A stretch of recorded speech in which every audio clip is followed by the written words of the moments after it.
yerdeyim. Ben şunu dökeceğim. Sonra da limonata var yanında.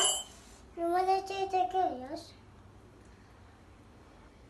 Döktük. Şimdi birazcık daha içmiyoruz. Şimdi suyumuzu içeceğiz. Bakayım sağlam mı?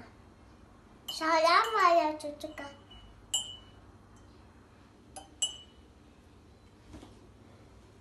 Bakın elimde çok güzel bir şey yapsak mı? Hı? Tadına bak. Yok çok sıcak.